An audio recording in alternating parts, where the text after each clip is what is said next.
Basically, I don't really have no symptoms of whatsoever.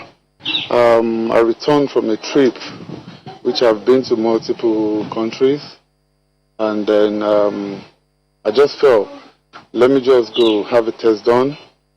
Based on I have my wife in the house, kids, and some other members of my domestic workers.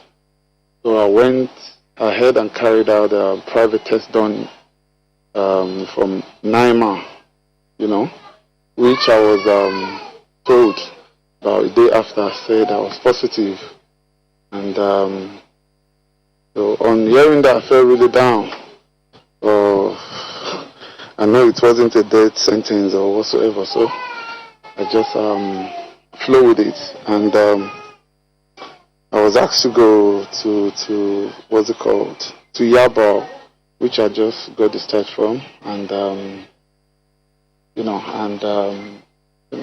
was it. Point. I don't want to believe I'm in Nigeria. Seriously, I do want to believe I'm in Nigeria. It was. No, there's no place you can compare with your home, but regardless, the doctors, they did a very good job. Doctors did a great job, the nurses as well, and in fact the domestic workers, everybody was so supportive and being, nice, and I think it's a very good thing. I'll say well done to the federal government and to the Lagos state government. It's really a good place. I'm not into medical lines, so I wouldn't really know, but at a point I asked, because the pills we were given was kind of massive and a lot, because we had to take some numbers because I've got diabetics anyway. So, and at a point what I was being given is a bit more than what they're giving some other people around me.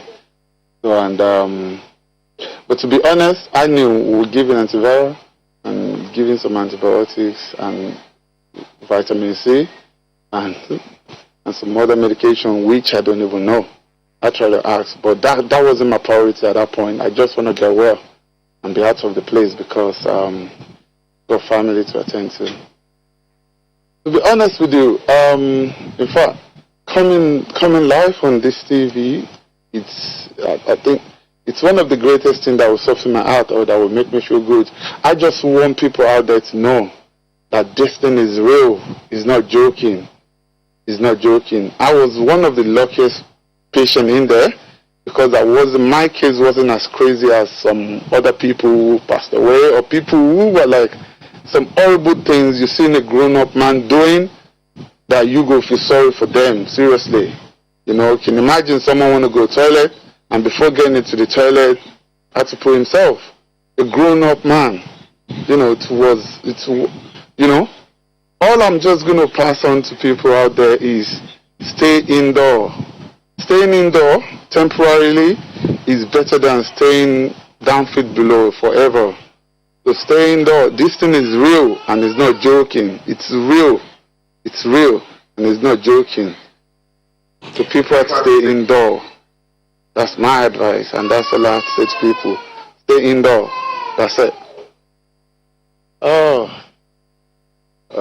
Anyway, let me put it this way. As I talk to you now, my wife is still in there, and my mother-in-law is still in there.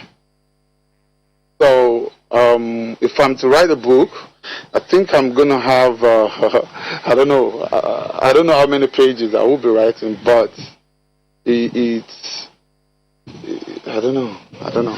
I really don't know where to start from. But to be honest, it's not something I want anyone to experience. You can imagine in my situation, I had nobody to look after my two kids except my maid that was lucky to be negative. At the same time, my two kids that were lucky to be negatives. So, and you can imagine what it is for me, the father, not be in with the kids, the mother not be in, the grandmother that can easily be interested as well not being in.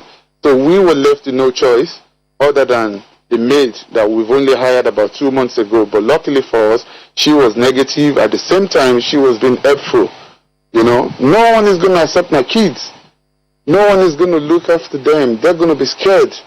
like the parents who's got coronavirus, they probably have as well.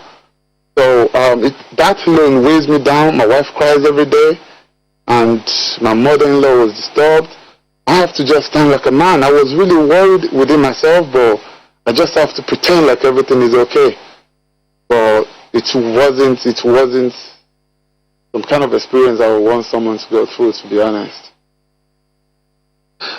As for me, I don't really have no much symptoms. I only have headache, and that headache, I would say, I just thought it was normal, but because of what is going on presently in the world about coronavirus, and I've just returned from New York to London, and from London to Paris, Paris to Nigeria. So it was like, no, let me just go do something. So I went for the test, and I wasn't having no symptoms. I only had tiny body ache, which wasn't much at all.